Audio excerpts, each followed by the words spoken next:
Suddenly, two of them, they just jump on board of our boat and they start running up the stairs. And I'm like, what is going on? Ulrika Larsson was part of a marine science expedition in some dangerous waters off the Red Sea. We were just maybe a couple of kilometers off the Yemeni coast. We had been given the information that the Coast Guard was going to be kind of watching over us.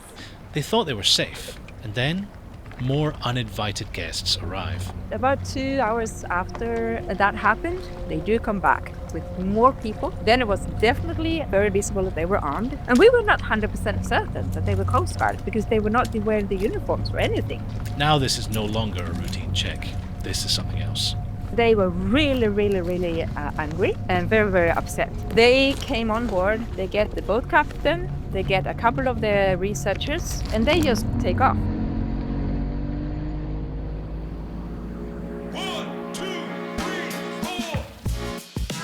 Hey folks, and welcome back to another episode of No Ordinary Monday. Thank you so much for joining us. I'm your host, Chris Barron, and each week I invite a guest onto the show to relive their No Ordinary Monday story, an extraordinary event or experience that stands out across their entire working life. And like any good story, we'll reveal the path that led them there, we'll hear what the job is really like behind the scenes, and at the end, discover the lessons that they've learned along the way. Now, just a quick note before we dive into the story today. Each of these episodes takes around 40 or 50 hours in total to put together. And at the moment, it's just me doing all of it. That includes finding guests, digging into their stories, to recording, editing, mastering, and of course, getting it out to your eyes and ears every Monday. So if you've been enjoying the show and feel like buying me a coffee or maybe a beer, you can head to buymeacoffee.com/noordinarymonday. I'll drop the link in the description as well. If you are able to support, you'll get a shout out at the end of the show, as well as my heartfelt thanks for helping me to continue to improve the show. Now, today's episode takes us into a multitude of careers, actually. My guest today is Ulrika Larsson. Ulrika has built a career that's anything but conventional. From working as an outdoor guide and running her own adventure business, to producing and shooting high-end documentary projects in some of the most remote environments on Earth. Along the way, she's also worked as a journalist, and more recently, she's also become a firefighter. At the heart of it all is a deep curiosity, a willingness to step into the unknown, try new things, and just figure it out as she goes. And as you heard at the start of this episode, that mindset will be put to the test on a scientific expedition in the Red Sea, when an unidentified armed group boarded their vessel and began taking members of the crew away for questioning. You're listening to No Ordinary Monday. Let's get to the show. Ulrika, welcome to the podcast. How are you doing today? Thank you, Chris. Thank you for having me. I am feeling wonderful. It's an amazing winter morning over here in Sweden, where I'm based. I actually went out skiing yesterday, and this morning we have minus 10 degrees Celsius. So amazing winter wonderland outside my window. I'm so jealous, and it's the opposite over here. We've got tropical thunderstorms, so it's nice to know you've got some magical winter wonderland where you are. So it's so great to catch up again, because the last time that we worked together was a few years ago now, but it was on a series called Lift the Ice, which was a really fun big documentary series about frozen parts of the world. We had you and your husband Lucas come on, help us with some of the shoots. Lucas doing amazing cinematography, you doing some amazing producing work, and I think you guys did, correct me if I'm wrong, you did like the Greenland shoot, you did Svalbard. What else did you do? We also went to the most northern parts of Sweden, up in the Abisko, up in kind of the Lapland area. Oh man. Yeah, amazing series, amazing work. It was great to get to know you there as well, Chris.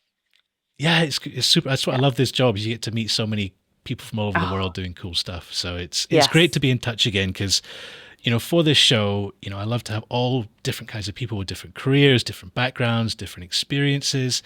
And when I first started putting the show together, you were on my list of people that I really wanted to sort of touch base with, as well as Lucas as well. But also just because, you have, when I knew you, you had an amazing background and had a cool job. But even since then, you've kind of gone on to do other things. So that's what I want to get into today. But I want to start back way back in the day, take us all the way back to when you were a little girl, I guess, growing up in Sweden. Did you have any, I guess, first take us back, what was it like growing up in Sweden, as a little girl back then? And also, did you have any inkling about what you wanted to be when you grew up? I mean, yes, of course I did. For me, it was very clear that I was going to become the person that is looking after the merry-go-round in an amusement park. That was kind of what I wanted to do when I was a little girl. And that was for many, Amazing. many years. Yeah, yeah. Ask any of my relatives, they all remember it because that was the only thing that I talked about, when they asked me, what are you going to, be when you grow up? So yeah, Yeah. I was going to look after the merry-go-round. And I'm sure that Oh my my God. plan then, I can't remember this exactly, of course, but I think also that maybe I thought that I would get free tickets, to be Yeah. on the merry-go-round myself, after Yeah. closing time.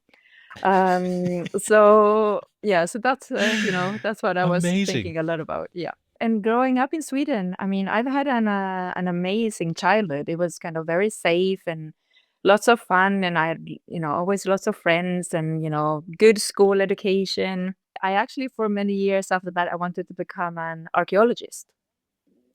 Oh, fascinating. Because yeah, because I've always been interested in, history, and since I was a little girl also, I love to be in the outdoors. Mm, My dad and my mom, they were parts of the scouts. So they always brought me when they went on, on different camps and, different activities, with the scouts. yeah. So I'm thinking maybe I was thinking as well, that I was going to be outside a lot if I was to become an archaeologist. That's so cool. And I guess that's definitely going to feed into, I guess, the next sort of phase of your life in some sense. Because what I love about your story is that there's so much to it. There's a lot going on in your career thing. But I want, if possible, just to start with like a career snapshot. Can you give us like a little bit of like a 60-second primer of like what kind of jobs and careers you've had in your life so far? Well, that's the most difficult question, I think, Chris, because I've been kind of all over the place, Yeah. when it comes to my jobs. But basically, I mean, first, growing up, I had my first summer job actually when I was 13 years old.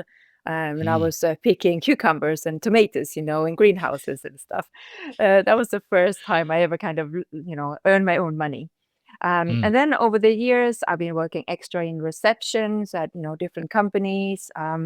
I have been doing some kind of marketing research, for other types of business chains, and then kind of working my way towards doing more things in the outdoors. mm. I've been working a lot as a sea kayaking instructor and guide, and I've been running my outdoor business when I was focusing a lot on sea kayaking, rock climbing, mountain biking. I've been working a lot with the tourism industry, with Hmm. kind of global trade associations for adventure travel, as an example. And then I kind of slowly been going into, the producing photography, kind of a creative side of things. I have been freelancing a little bit as a journalist. Not many Wow. people know that because it's I not didn't know something that. that I really talk much about, but I have. And yeah, and these days I also actually work part-time as a firefighter. Oh my God. That's amazing. Like, just there's so many different. What I wanted to ask you actually, which is really interesting, is that either it seems like you're searching for something that you haven't found yet in terms of career, or it's like you're evolving each time you get into a different career. It's like, what's the next thing? What can I move on to next? Or is it what is it that because some people they fall into a job and they stay there for 40 years, 50 years, and the same Mm, thing, and yeah. they may be happy, they may not. But Mm. for you, it's a very different story. You've jumped Mm. around a lot, and what is it? Do you think that drives that? Do you know what? To be honest, Chris, I actually don't know the proper answer to that question. And it's actually not a question that I ever asked myself. And this Mm, might sound really strange or that I'm making it up, but that's actually the truth. yeah. I think for me, I've been very driven by, curiosity, Hmm. and I've never felt in my life that I'm I would not be able to do what I'm starting to get interested in. I've never felt like I have limitations. I'm not saying this, to brag. I'm not the world champion, in anything, to be honest. Yeah. But I've always been curious to trying out new things without thinking that I would have those limitations that would actually tell myself, no, you should not try that because you cannot do it. Um, you know, it's I don't know. Pippi Longstocking? Yeah. Yeah, so Yeah. she's Yeah. she's she's the character, it's a really strong girl, very independent, and is a Swedish author, Astrid Lindgren, who wrote the stories, the books about Pippi Longstocking. And Pippi Longstocking had this saying, that, oh, that is something that I've never tried. I'm sure I'm good at it. And I kind of like that approach. Yeah. To be honest. And I think that I've never felt like I'm running away from anything. I'm not escaping. I think it's more Mm. that curiosity that's been driving me. It's like, that sounds interesting. How does that work? I wonder if I can, learn Be a those firefighter. skills or, yeah, well, be a fire. Yeah, exactly. Then sometimes I have this thing that my friends, they always laugh at me when I tell them this story that, so I used to be mountain biking a lot. And there's this kind of long distance mountain biking kind of cup in Sweden. And I never signed up to become a professional, so I never got the license. I was always, the amateur kind of side of things when I was Mm. participating in those mountain biking races. And one time I won a race, and I did not expect to win, but it just Wow. happened. And then my friends were like, "Oh my God, you should go pro. You should join a cycling club. You should do this and Yeah. that. You should get your training schedule together." And I'm like, hmm, sea kayaking sounds fun. Maybe I should try sea kayaking. So I did. you know. So Really? I think it's yeah. I think I just love trying out different things. Yeah, just insatiably Yeah, curious in a way of yeah, like, yeah. like I've always been, yeah, again, like I'd love to jump into the firefighting thing because, that is something that a lot of people might go, oh, I wonder what it's like to be a firefighter. Mm, But for mm, you, someone who, came to that maybe later in your career, mm. you know, like that's not something that naturally most people would be drawn to. But take us through, I guess, okay, you've had a career as a producer and done amazing stuff. Suddenly you're like, firefighter, I'm whatever age you are and whatever build you are. Take us through the decision and Yeah. how that's gone. During the pandemic, me and my husband, we started thinking more about, our careers, what are our legacy? What do we do as, people? Is there something that maybe I can do to kind of not just help society, but I started to maybe feel that urge of wanting to do something that matters more. Hmm. And I always love, to exercise, to train, like I said, to be outdoors. And I've also have dealt with a lot of people, since I've been working as a guide and instructor over the years. And Yeah. and it turned out that about 1 minute and 15 seconds, if I take my bike from our house, there's a fire station. And I was like, maybe I should get in touch with them. And out of, the blue, within, 3-4 months, I meet two guys who live here in the village. They both are firefighters. And I started asking them questions, and they said, you should apply. You should definitely apply. And I was thinking, okay, well, maybe I should apply. I waited a few more months, and in the meantime, I was actually in a long distance ice skating accident where I popped my Wow. shoulder and broke my nose. Oh, wow. And I was thinking, oh, maybe that just has to wait a little while. So a few months passed, and then when I started to feel better, I applied and I did all the tests, the interview, all, the physical test, everything, and I passed.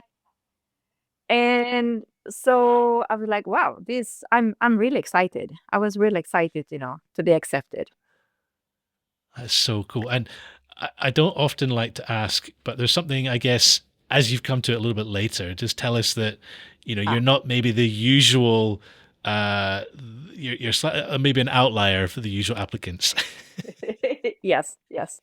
So apart from the fact that still in 2026, of course, the majority of the firefighters, I'm guessing globally, definitely in Mm, Sweden still, is made up of men.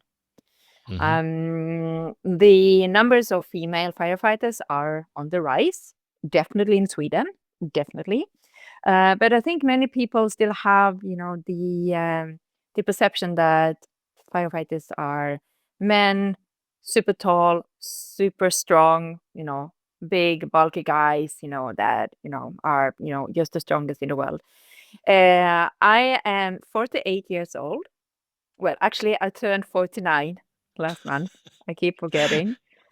And I am 162 centimeters tall or short, depending on how you look at it.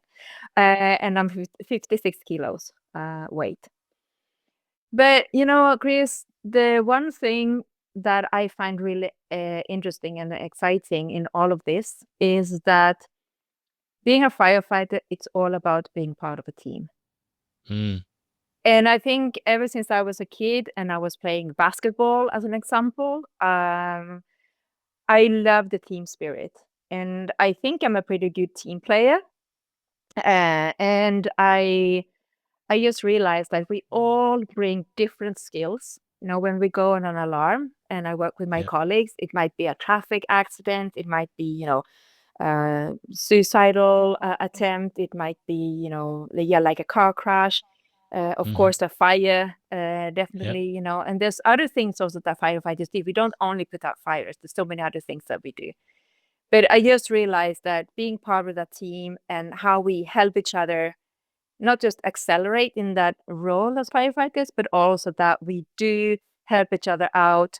We do the tasks that are most suitable for each one of us, and then that's how we make it happen. That's how we can make a really really good job out there.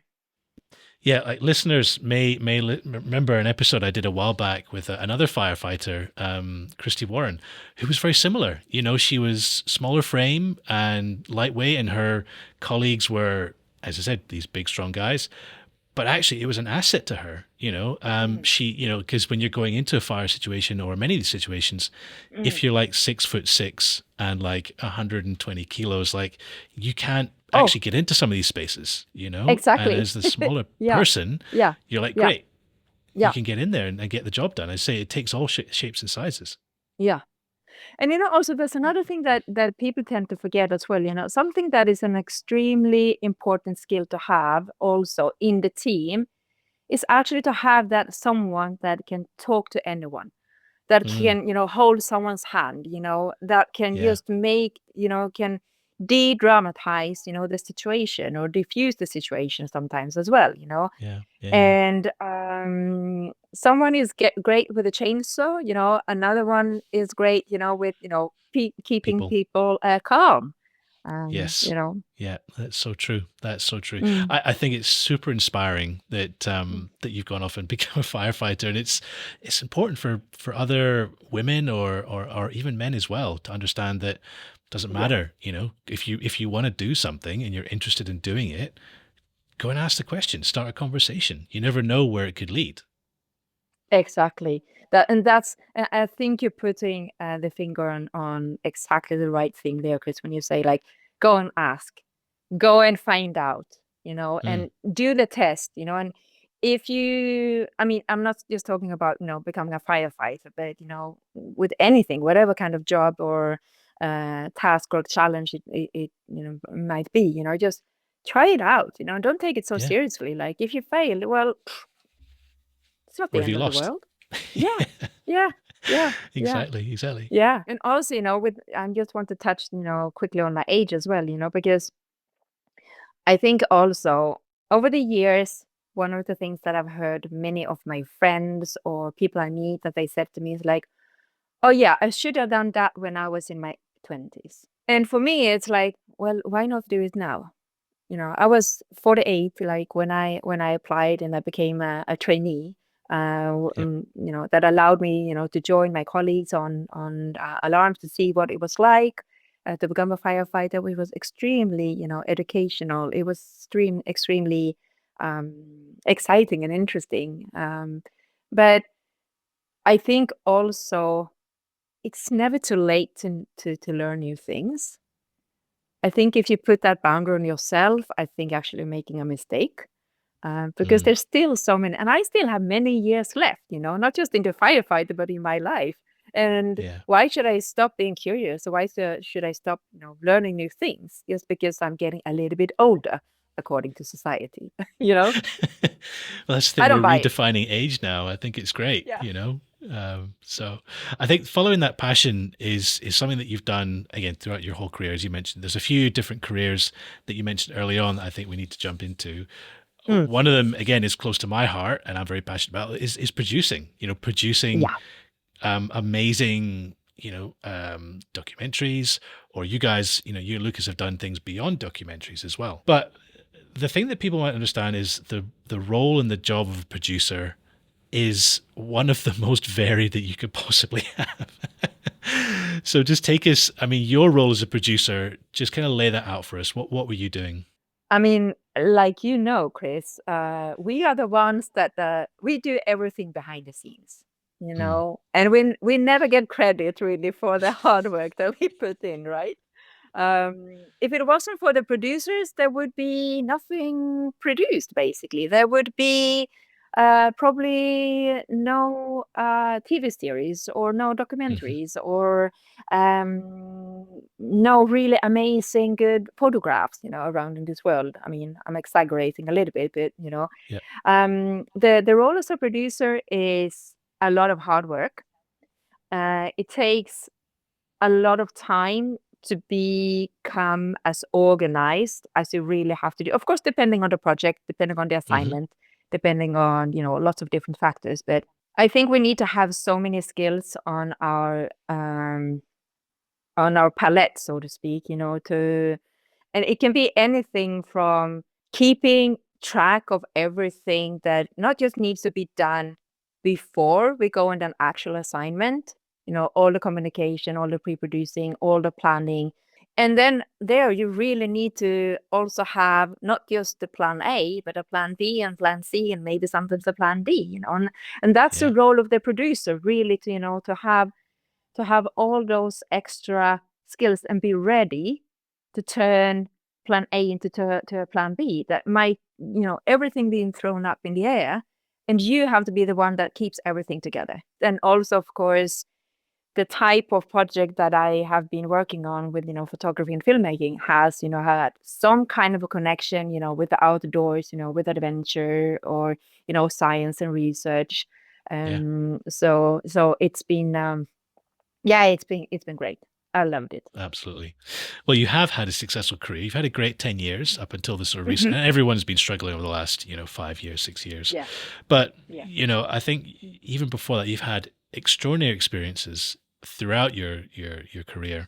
And on this show, we always like guests to come on and tell us sort of what we call like the no ordinary Monday story, a sort of yeah. story that really stands out above all others in your career, for one reason or another. And I kind of knew about yours a little bit before and I thought that might be the one you jump on, but I wonder Yeah. if you could sort of start from the beginning and just paint us a picture of what happened in your story. So having worked as a producer for a few years together with Lucas, we got into this situation where we connected with a organization that is based in Switzerland, who Mhm. does an amazing work to try to use science, in the particular research about the coral reefs in the Red Sea, use that kind of science together with diplomacy to get all the countries around the Red Sea to work together for the future of the Wow. coral reefs. Wow. And we were asked to join them on a assignment in Djibouti, Hmm. East Africa, just at the southern entrance of the Red Sea. The thing was that they needed a photographer and a cinematographer. And usually in our business, Yeah. Lucas is the photographer and the cinematographer, right? I've But been they weren't going for shooting a that. little.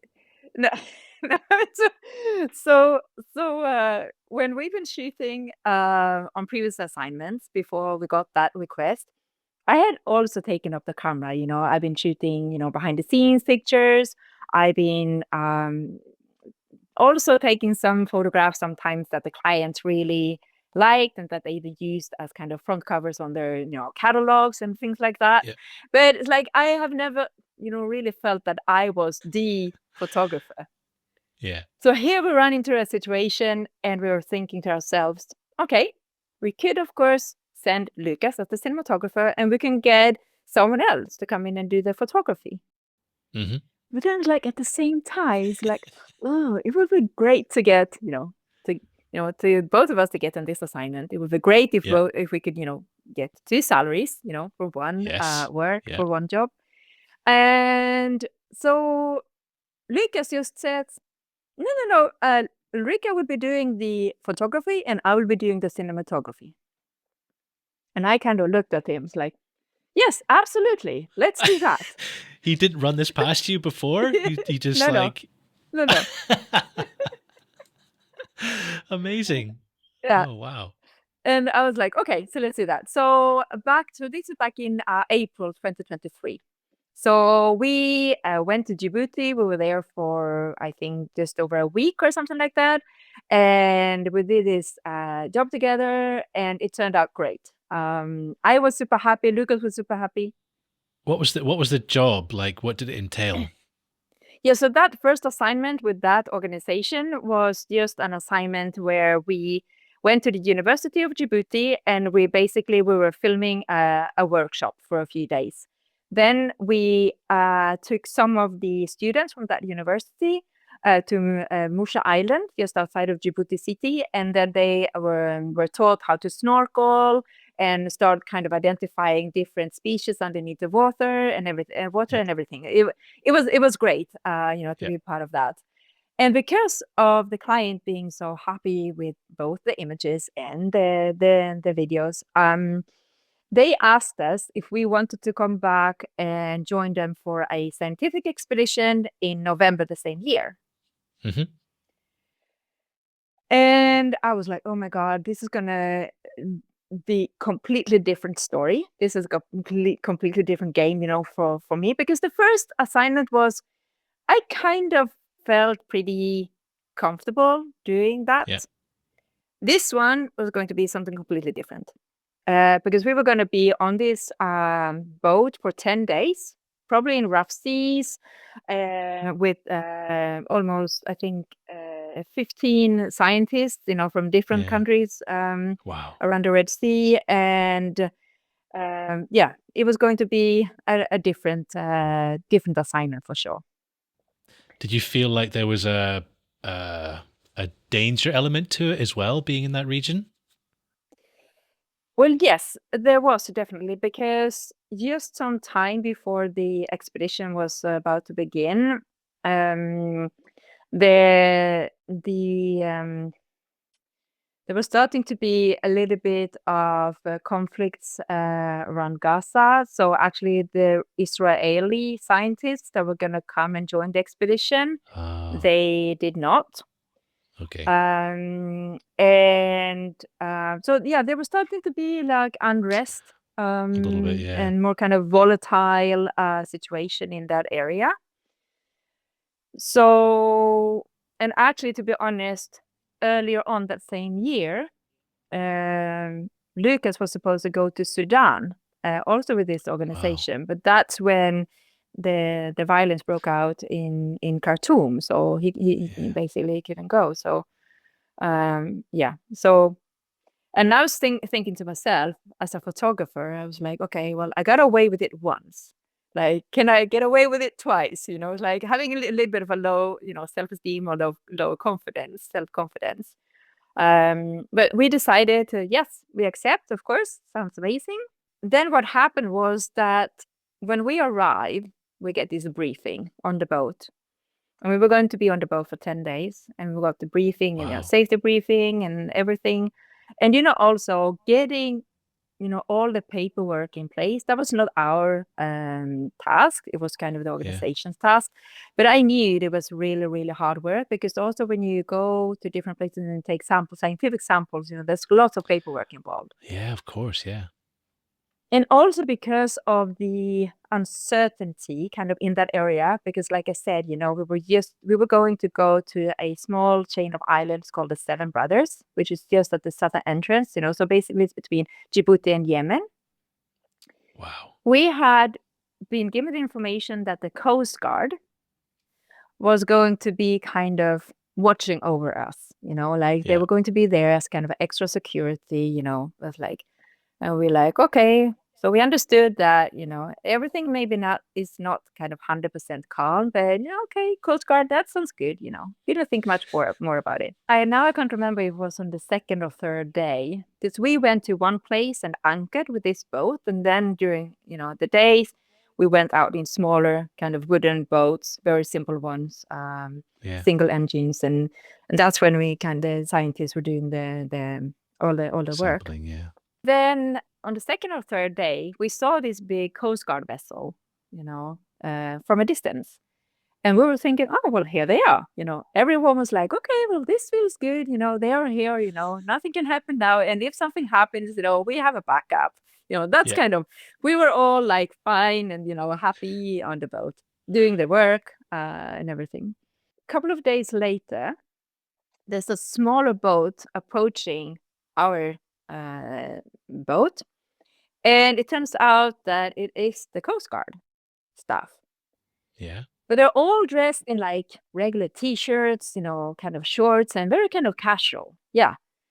And How I started, strange. because of course I was there with my big camera, and I was like, oh, okay, Yeah. this is also part of the story.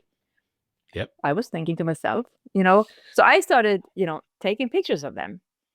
And first they didn't see me, and suddenly they saw me, and they started shouting. And I'm like, what? Are they shouting at me? Like, what am I doing wrong? And suddenly, two of them, they just jump on board of our boat and they start running up the stairs. But they run past me. They say something to me that I don't really understand.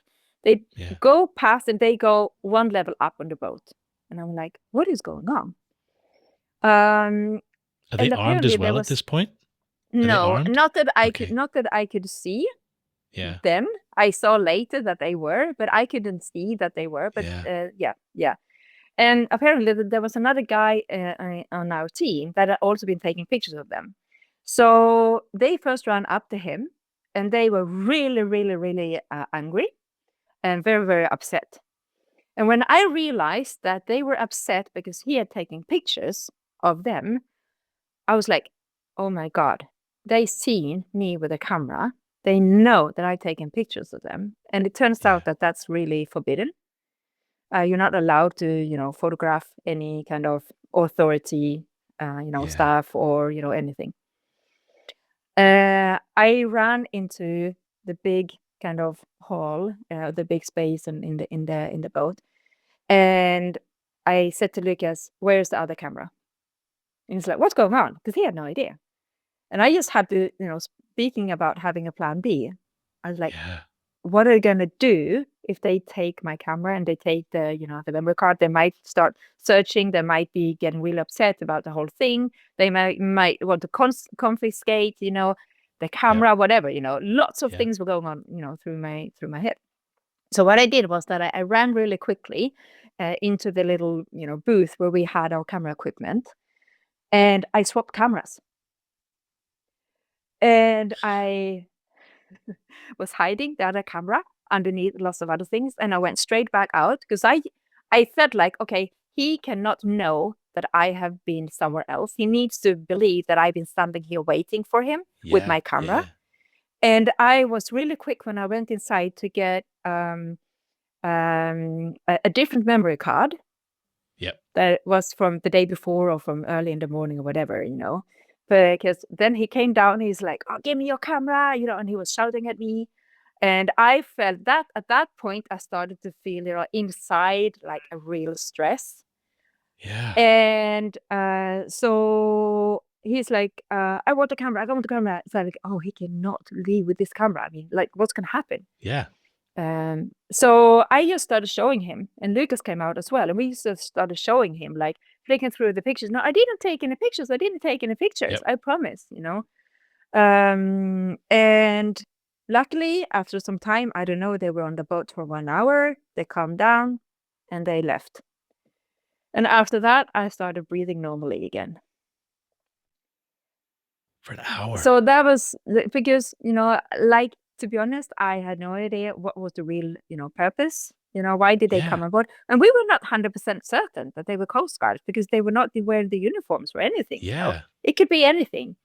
Then what happened was that about 2 hours after that happened, they do come back with more people, everyone dressed up in the uniforms. Then it was definitely, you know, very visible that they were Guns. armed. They came on board. They get the boat captain. They get a couple of the researchers and also one staff of the boat crew, I think.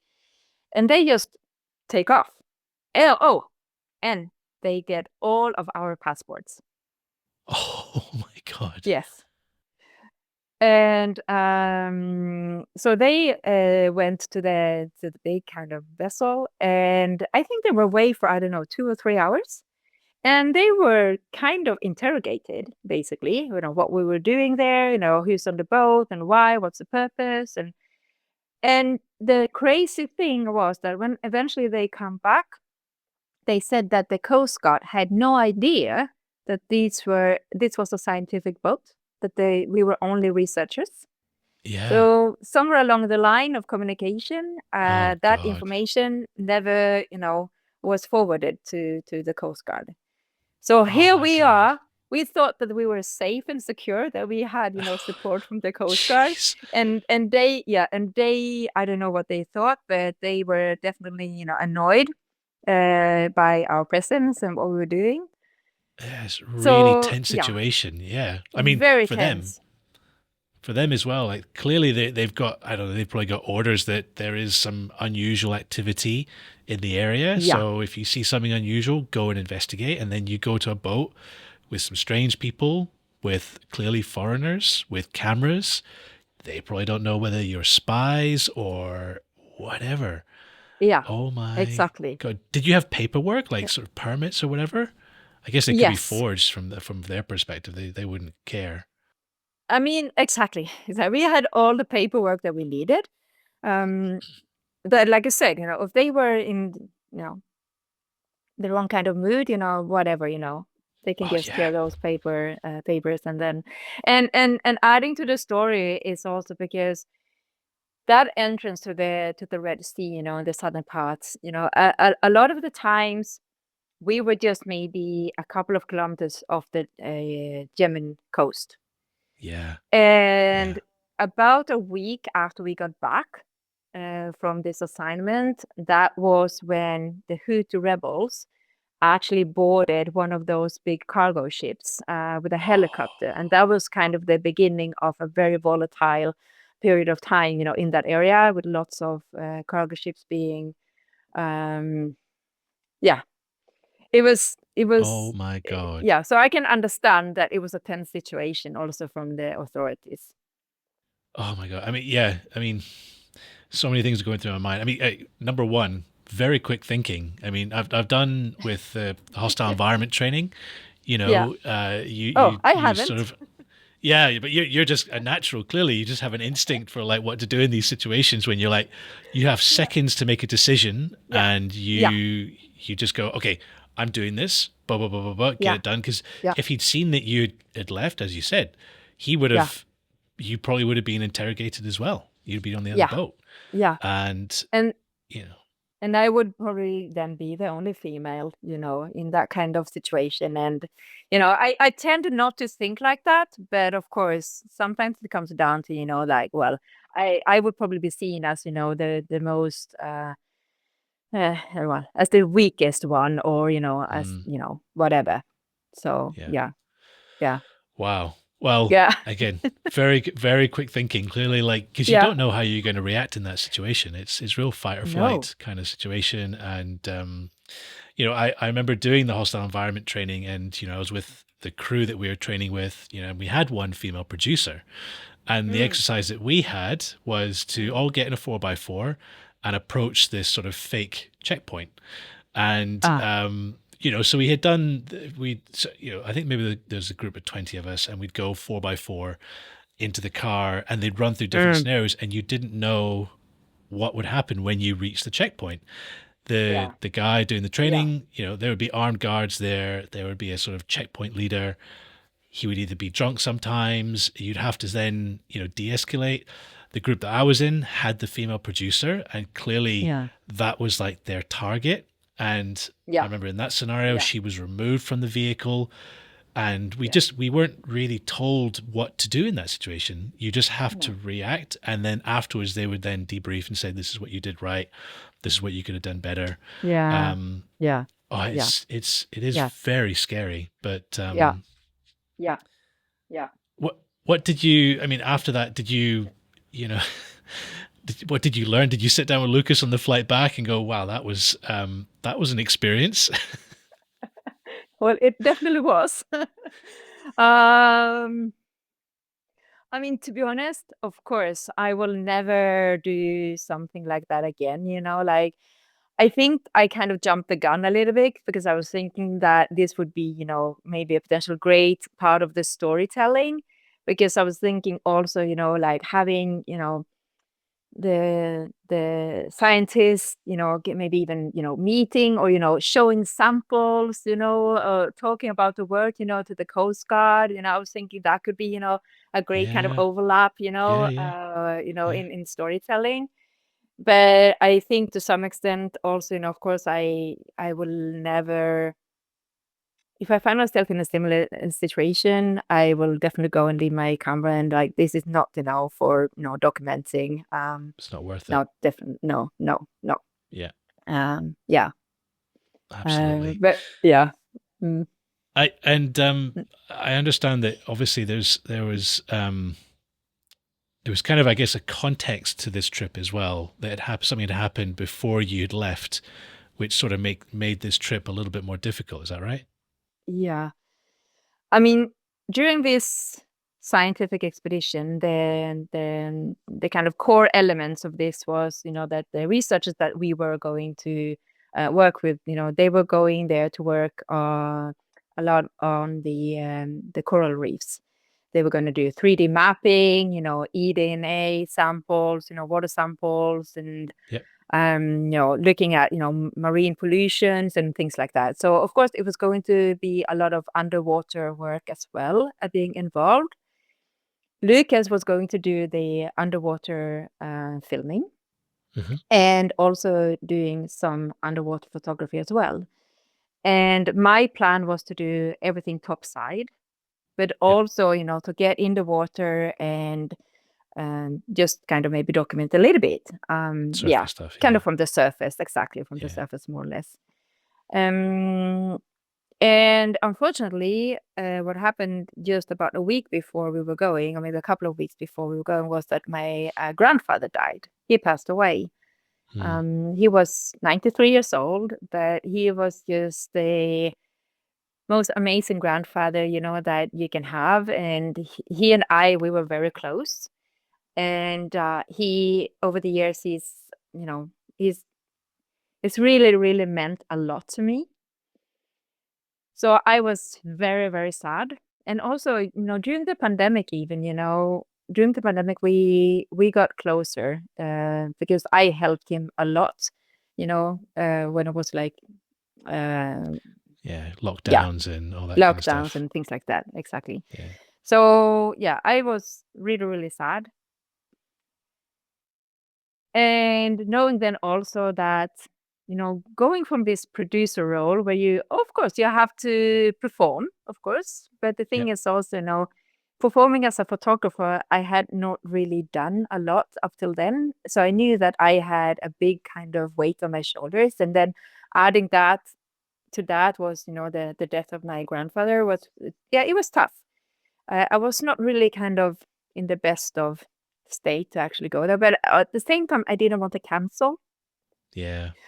And I also didn't want to tell anyone on the team or, on the boat or, in that, because I didn't want them to, I don't know, treat me differently or, Yeah.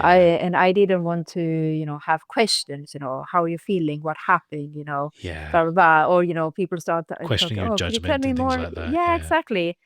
And so I decided not to tell anyone really about it. So that was quite tough though at times.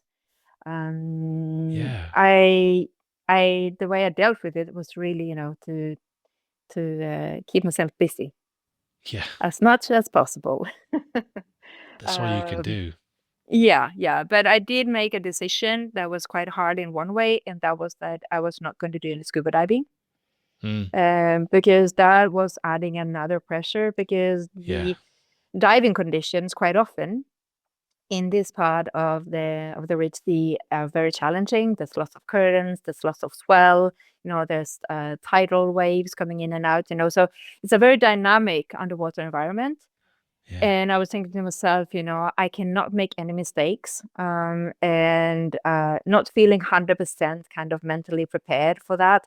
I made a decision that, you know what, I'm not going to do any scuba diving on this trip. So luckily, Lucas, he made great pictures and captured a lot of the work that they were doing underneath the surface, in a really nice way. So that was great. But what I love about this story is that there is a really bright and positive upside that came out at the end of it, right?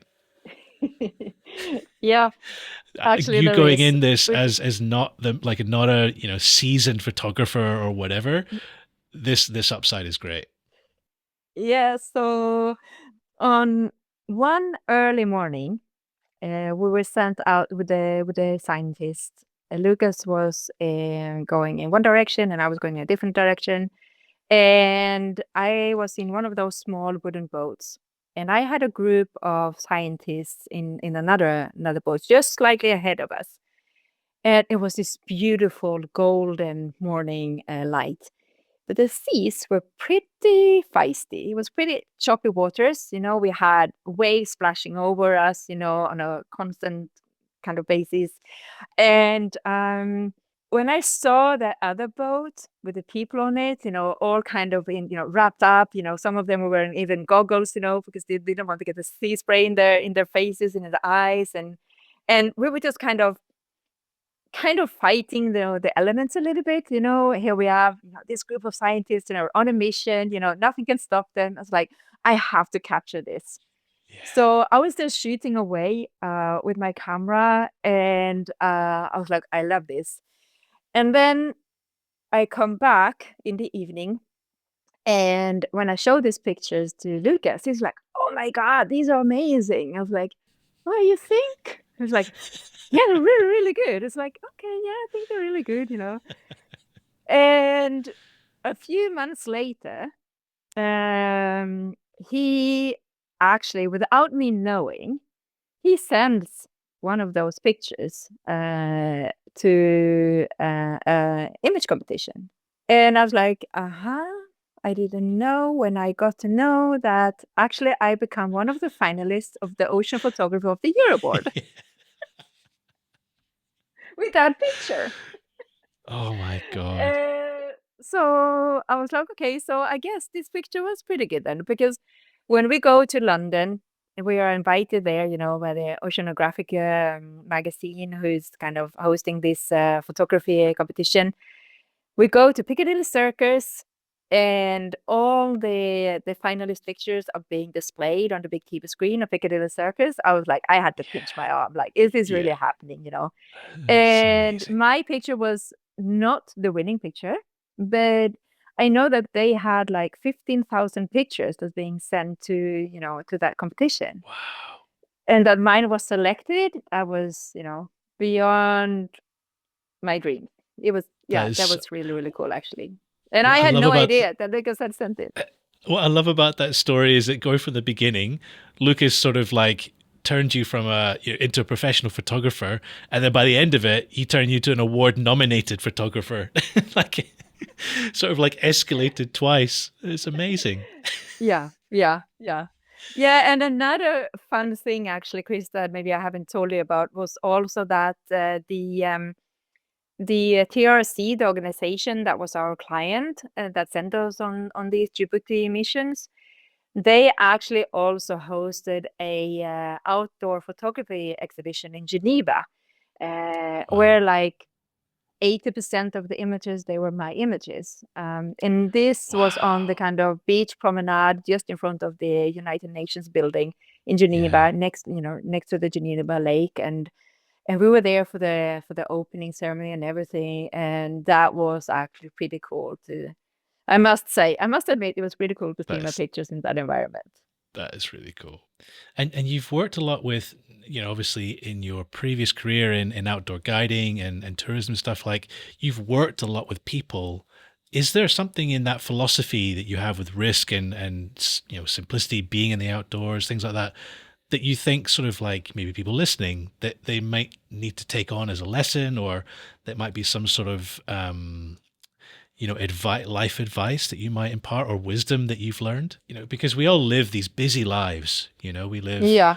busy lives, a lot of work stress. We get absorbed in the news or Mm, social media, whatever it is, like, or maybe it's just our approach to career. We're always trying or being pushed by society to succeed and, progress mm, through the career ladder, and all these sorts of things are put upon us. yeah. But sometimes there might be lessons of actually sometimes to succeed within yourself. I mean, we all come from different backgrounds and we all have different skill sets, right? No matter what kind of work or jobs, you've had over the years. And for me, I think being able at a pretty early stage to spend a lot of time in the outdoors and, test my waters in different kinds of activities, and that has actually, given me a lot of life lessons in a way, Mm, that try to be open-minded and curious about trying new things, and don't, punish yourself because you're not becoming the world champion, like just yeah. after having tried something new for, a couple of times, but keep trying and keep doing it over and over again, but I think also the more versatile you can shoot, so to speak, in terms of the things that you like to try out and, the new things that you want to learn, the more lessons you get back home with you. And I think a lot Mm, of the times, a lot of the skills that we might learn from the outdoors, as an example, we can definitely, adapt to different environments, Um, and when it comes to like having, doing like dynamic risk assessments, as an example, yeah. that we do a lot in sea kayaking, world in particular, when you go to more challenging waters, like if you would go kayaking in North Wales, as an example, that I've done a lot in my days, where there's lots of tidal movements, big waves, and you need to know a lot about what can actually happen very quickly in your surroundings. I think all of those kind of skills that I've learned being in the outdoors a lot, I had definitely applied in my professional life as a photographer or a producer or, in the fire department. So I think the more you dare to try different things, the more skills you will get that you can also use in situations that maybe you don't know now that you will get to use in 5 years' time. I think that's lovely. I think that's Mm, fantastic. It's a really good mm. lesson. I think I've got one last question for you. Maybe choosing one of your careers, probably the producing side of it, because it's probably the biggest sort of aspect of it. But if there was a piece of practical advice that you might want to give anyone listening that might want to follow in your footsteps to becoming a producer, what would you advise them? So if I would advise anyone that might be interested in kind of the producing side of things, of course, first of all, try to figure out what kind of genre would you like to really get into. Um, what kind of, like, would it be like particular TV series, reality TV, or would it be something that is Mm, connected to your hobbies, as an example, could it be the yeah, adventure outdoors? So, stuff. do Yeah. you have a extreme interest in, racing cars or whatever it might be, Yeah. and then And then eventually start looking at, okay, what kind of production companies, are working with these kind of productions, and maybe try to get into different Facebook groups. I found Facebook groups actually being really, really good, Interesting. because there's always producers and photographers and filmmakers and production companies that are looking for more producers, or Yep. producers with different kinds of skill sets, or someone that lives in a particular country, in a particular region, as an example, that Yep. potentially, could be very useful to know about. And then I think also, if you by default are very organized, if you know how to juggle, lots of, balls in the air at the same time. But also, one thing that I find really important is that you also need to be flexible in terms of, working hours. If you Yeah. think that becoming a producer would be at work between 8 and 5, no, that's not the job for you, because it can be 24/7 at times. But the outcome hopefully will be, that you get to meet amazing people, and you go to exciting places, and you learn so many new things about yourself, and you get to develop your skills. And yeah, who knows, one day, you know your work as a producer will be over, and you will become a photographer instead, by chance, who knows, or a And then a firefighter. cinematographer, or a firefighter. You never know what it's going to lead to. I love that. Mm, Fantastic. Ulrika, mm. so Yes. lovely having a conversation with you. And as a Oh, very final thing, good. I always like the opportunity to give guests the opportunity to plug anything, websites or books you got out or social media stuff. Where can people find out more about you? Oh, speaking about books, actually, Chris, I forgot to tell you also that I also started working on a hiking guidebook, Oh, actually, fantastic. where I will be both the photographer and the writer. And the writer, yeah. And it's going to be a guidebook about the hiking that is actually in our home area. So Amazing. that's When's something that I'm coming working out? on as well. Hopefully next year. Amazing. So we'll look out for that and Yes, we'll definitely post it. yes, But yes. website? Yes, so some of the work that we've done over the years within photography and filmmaking can be found on our website, actually, and it's lwimages.com. Awesome. Awesome. And I'll post that in the show notes, and also I'll post your socials as well so people can come and say hello on Instagram or wherever they want to find you guys. Okay, my Instagram, just FYI, is really, really bad. It's basically more kind of personal, lots of pictures of my dog. Okay. But Hey, we also people have love an it. Instagram on LW Images. But yeah, sure, that's fine, no problem. Oh, you do? Okay. Well, we can go there. I'll post Yeah, all that as well. So fantastic. okay. Ulrika, listen, thank you Yes, so much for taking the time. Fascinating thank you. conversation as always. Oh, And we'll speak to you again soon. okay. Sounds good. Thank you, Chris. And that's a wrap on today's episode. A big thanks again to Ulrika for coming on the show and sharing those stories with us. And of course, a big thanks to you all as well for listening and supporting the show. You can find out more information about Ulrika and her husband Lucas's work at lwimages.com, as well as more links in the show notes.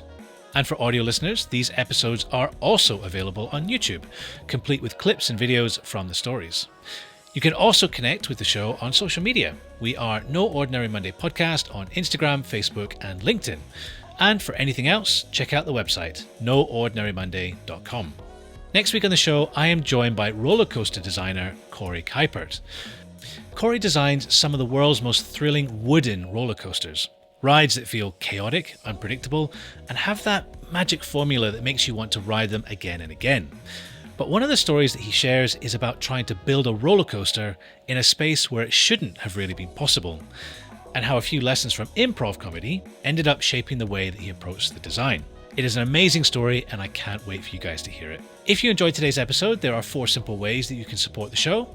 Number 1, follow or subscribe on your podcast app. Number 2, leave us a quick rating or a short review.